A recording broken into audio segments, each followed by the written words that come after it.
Bom dia, meu povo do quinto ano. Muitos beijos para vocês, tá legal? Bom, na nossa aula de hoje vocês, irão utilizar o livro de matemática, somente 2 páginas, 228 e 229, e também o livro de história, da página 141 até a página 143. E aí, primeiro vamos ao assunto de matemática do livro de vocês. Bom, em alguns momentos eu venho para o livro e outros eu venho para o quadro, tá legal? Bom, e que assunto seria esse do livro de matemática? Multiplicação por 10, 100 e 1000, né? É você fazer uma multiplicação de um número, né? Sendo que aqui nós iremos utilizar o quê? Os números decimais, que são aqueles numerozinhos que contêm vírgula, tá? E aí nós faremos a multiplicação por 10, por 100 ou por 1000. Bom, e aí é bem tranquilo também esse assunto, tá? Basta prestar atenção.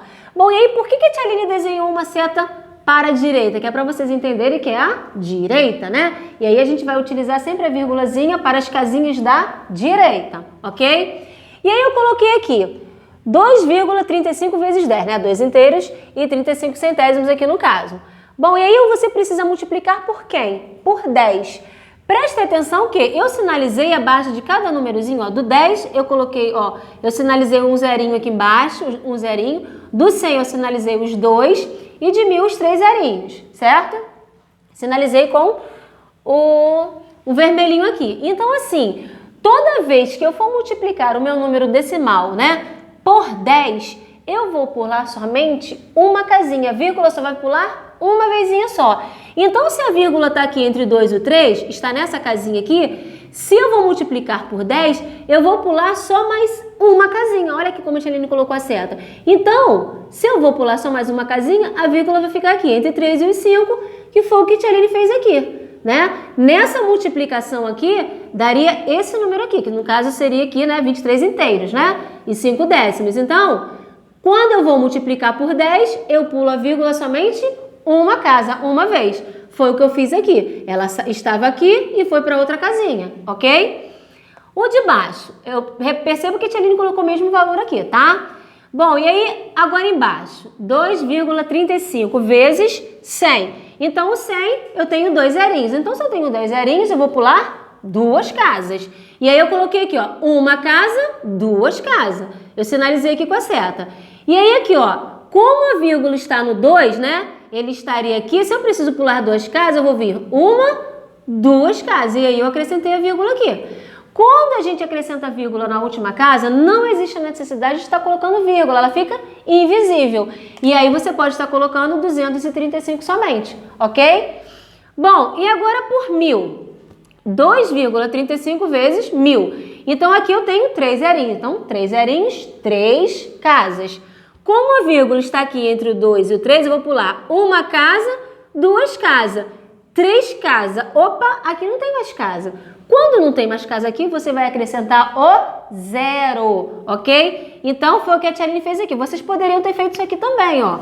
Mas, como eu falei, não existe a necessidade de estar colocando o 0, a vírgula no finalzinho, tá? O 0 ele fica como se fosse, ele fica invisível, ok? Aí você bota o número lá 2.350, tá legal? Então assim, então é bem tranquilo isso aí. Aí eu coloquei esses exemplos aqui que estão no livro de vocês, tá? Isso aqui está no livro de vocês. 2,35 vezes 10. Bom, é igual tá ali. Bom, então aqui a vírgula está aqui, né? Se é por 10, eu vou pular somente uma casa. Então eu vou colocar 2, 3, 5. Como é uma casa somente porque é por 10, né? A vírgula está aqui. Eu vou vir para cá, então eu vou acrescentar aqui, certo? Só pulei uma casinha somente. Então a vírgula sempre para o lado direito, né? Para lá. 1.247 vezes 100. Bom, aqui no caso são 2 zeros, certo? Então, se são 2 zerinhos, eu vou pular 2 casas, vírgula. Então aqui, como está aqui, ó, vou colocar 1, 2, 4 e 7. Vou colocar esse valor. Sendo que aqui, ó, como está aqui, eu preciso pular quantas casas? 1, 2. Então, a vírgula vai entrar aqui, ok? Por 1000. 6.031 vezes 1000. Então, 3 zerinhos, certo? Então, 3 casas para a direita. Então, eu vou colocar o valor 0, 3, 1, certo? A vírgula está aqui, eu preciso pular 3 casas. 1, 2, 3. Vai entrar aqui, certo? Existe a necessidade de eu estar colocando essa vírgula aqui no final? Não. Quando a vírgula vier sempre aqui no finalzinho, ela fica invisível. Então, não existe a necessidade de você estar colocando, acrescentando vírgula, tá legal? Então, esse assunto aqui está no livro de vocês aqui de matemática, tá legal? E aí embaixo vem assim, ó. Ao multiplicar um número decimal por 10, 100 ou por 1000, basta deslocar a vírgula 1, 2 ou 3 casas para a direita, que foi o que a Tialine falou, respectivamente. Se necessário, acrescente zeros à direita do número, que foi o que a Tialine fez aqui, né? A Tialine acrescentou o zero aqui porque não tinha mais, então eu acrescentei, certo? Existem algumas situações. E aí na página 229, tá? Tem os exercícios do 1 e 2, bem tranquilos, todos relacionados a esse assunto aqui de multiplicação por 10, 100 ou 1000 com números decimais, tá legal? Bom, saindo de matemática agora, indo para o livro de História, né? Página 141. O golpe de Estado e a Era Vargas. Bom, então aqui nesse capítulo aqui, nós já iremos entrar, já iremos falar de alguns presidentes, né? De outros presidentes da República do Brasil, tá legal? E Getúlio Vargas foi um deles, né? Na eleição presidencial de 1930, de acordo com a política do café com leite, lembra daquela política do café com leite numa aula anterior que a gente falou?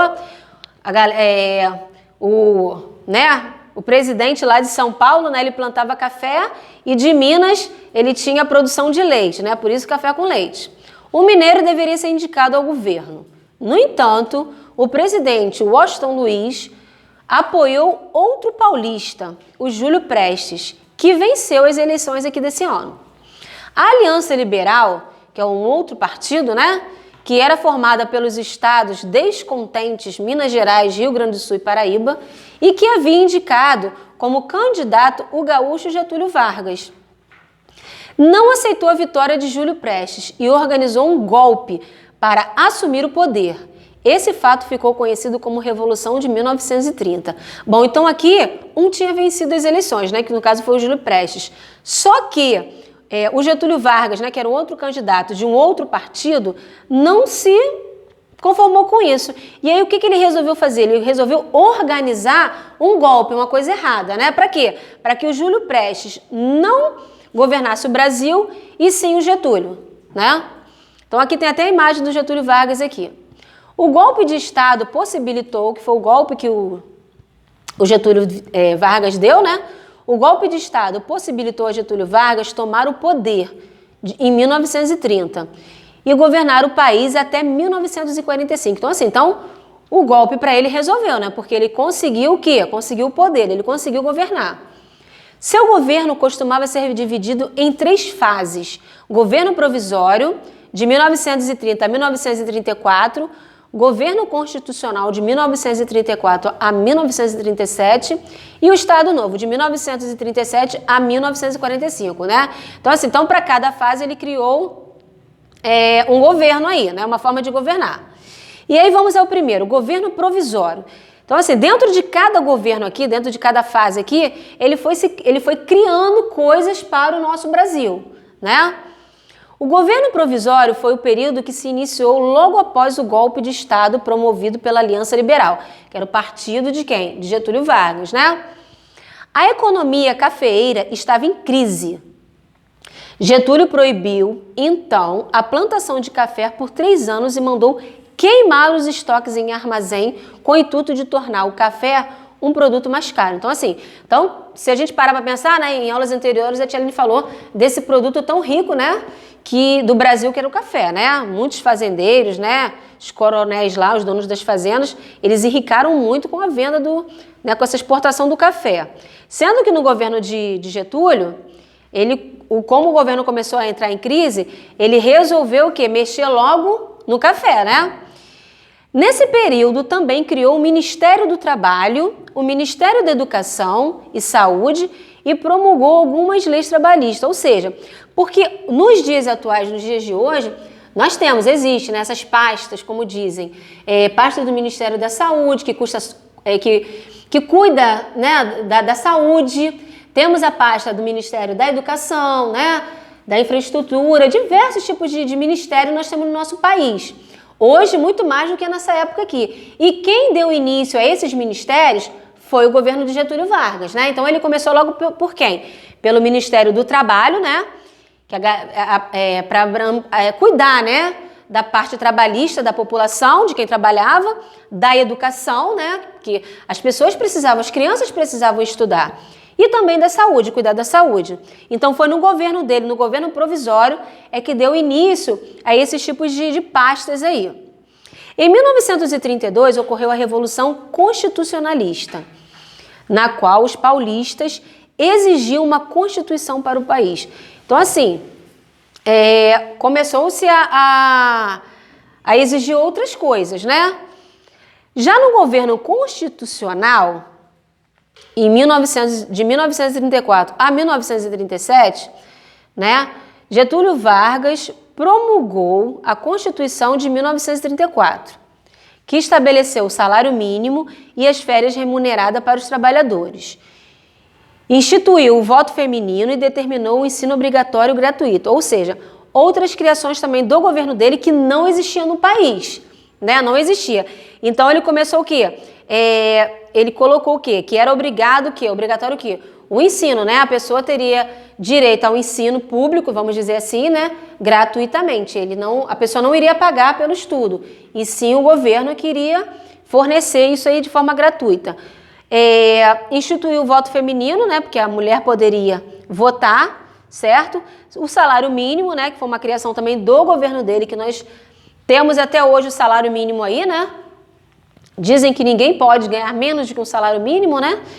O salário mínimo hoje está em torno de R$ 1.045. R$ 1.045, isso mesmo.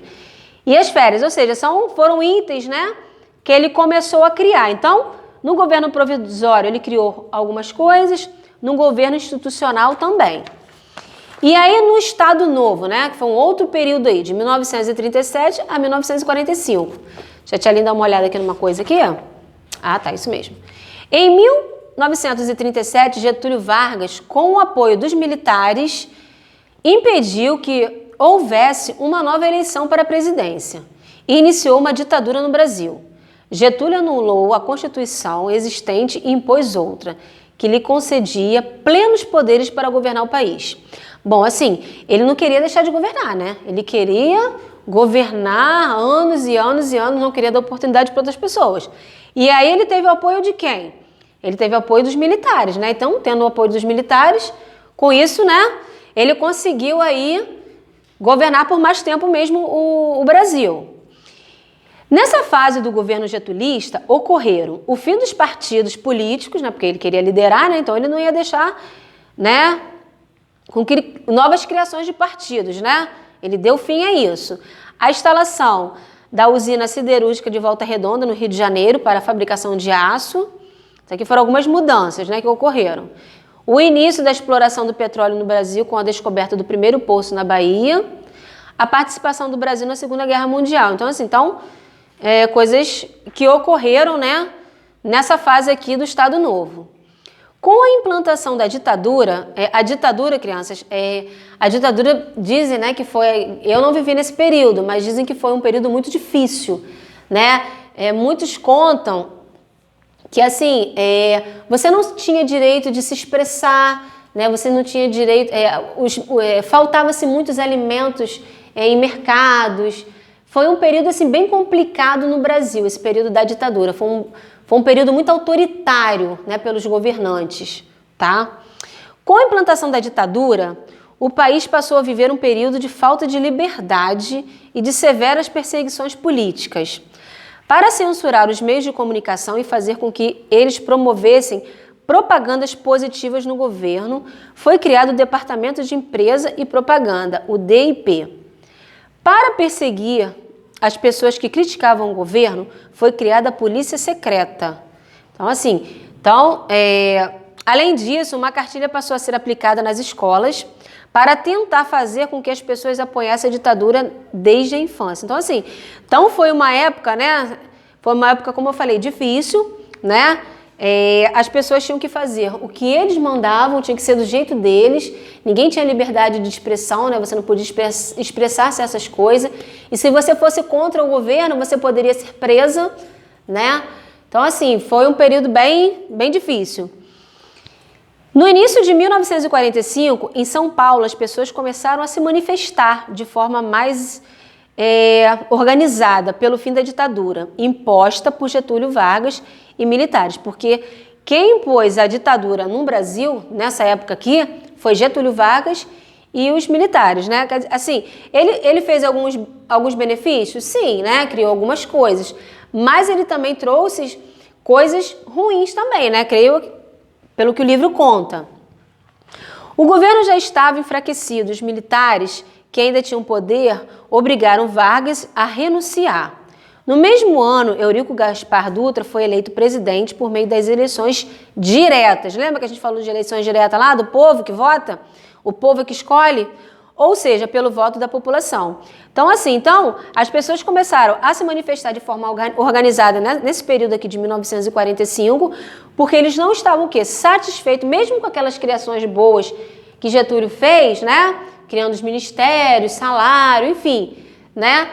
Mas nem tudo estava legal, né? Essa coisa da ditadura, né? Da imposição, do autoritarismo, não foi uma coisa legal que ele impôs à população. E aí, com o tempo, eles ficaram enfraquecidos, né? E Getúlio foi obrigado a renunciar, certo? Bom, e aí aqui na página 143 existe um exercício muito legal, tá? Tem algumas perguntinhas aqui, tá? Em que vocês precisam responder de acordo com esse assunto aqui que foi tratado do golpe de Estado e a era Vargas, né? Esse golpe aí que Getúlio Vargas deu, né? Nas eleições aí. Uma pessoa tinha ganho as eleições e aí ele fez com que esse que ganhou, o Júlio Prestes, que ganhou, não governasse, sim ele, né? Então isso foi um grande golpe aí que ocorreu também nessa época aí, no período do Brasil. Bom, faça o exercício com bastante atenção, com bastante empenho. Qualquer coisa, a Tia Aline está no grupo para tirar as dúvidas, tá legal? Beijos e até a próxima.